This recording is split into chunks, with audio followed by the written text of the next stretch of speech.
नमस्कार मित्रांनो, भाजपच्या बड्या नेत्यांकडून सुरेश धस यांची पाठराखण, धनंजय मुंडेंच्या राजीनाम्याबाबत मोठं वक्तव्य. काय आहे बातमी सविस्तर आपल्या चॅनलवरती आपण बघणार आहोत. तर मी सचिन नाईक आणि तुम्ही बघत आहात बातमी चॅनल.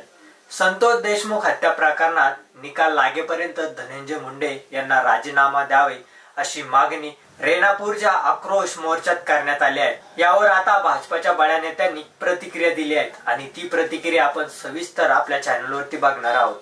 काही दिवसांपूर्वी बीड जिल्ह्यातील केज तालुक्यातील सजोगचे सरपंच संतोष देशमुख यांचं अपहरण करून त्यांची हत्या करण्यात आली होती. या घटनेने संपूर्ण महाराष्ट्रात खळबळ उडाली आहे. त्यानंतर आता वातावरण चांगलंच तापलेलं आहे. आरोप प्रत्यारोपाला सुरुवात झाली आहे. संतोष देशमुख यांच्या हत्येचा निषेध करण्यासाठी रेणापूरमध्ये आक्रोश मोर्चा आयोजित करण्यात आला होता. जोपर्यंत संतोष देशमुख यांच्या हत्या प्रकरणाचा निकाल लागत नाही तोपर्यंत धनंजय मुंडे आणि पंकजाताई मुंडे यांना राजीनामा द्यावी अशी मागणी आंदोलकांनी केली. यावर आता भाजप नेते प्रवीण दरेकर यांनी प्रतिक्रिया दिली आहे. ते आयल्यानगर दौऱ्यावर असताना बोलले होते. नेमकी काय म्हणाले प्रवीण दरेकर याकडे आपण थोडं लक्ष देऊया. संतोष देशमुख यांच्या हत्येचा निषेध करण्यासाठी रेणापूरमध्ये आक्रोश मोर्चाचं आयोजन करण्यात आलं होतं. या मोर्चांमध्ये धनंजय मुंडे आणि पंकजा मुंडे यांचा राजीनाम्याची मागणी करण्यात आली होती.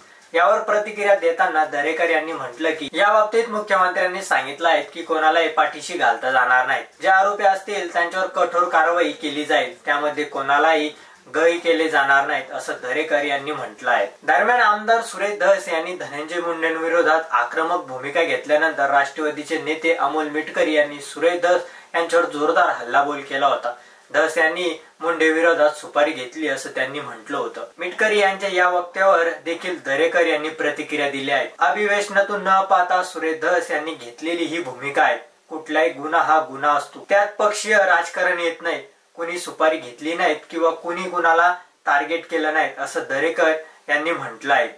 त्यामुळे आता दरेकर यांनी एक प्रकारे सुरेश धस यांची पाठराखण केली असल्याची चर्चा सुरू आहे. या घटनेवरून सर्व राज्यातील सरपंच खतरे में है असं अनुमान लावणं चुकीचं आहे. यापुढे अशा घटना होणार नाहीत. जे आरोपी असतील त्यांना ठेचून काढण्याची भूमिका राज्याचे मुख्यमंत्री घेत आहेत असे यावेळी दरेकर म्हणाले आहेत.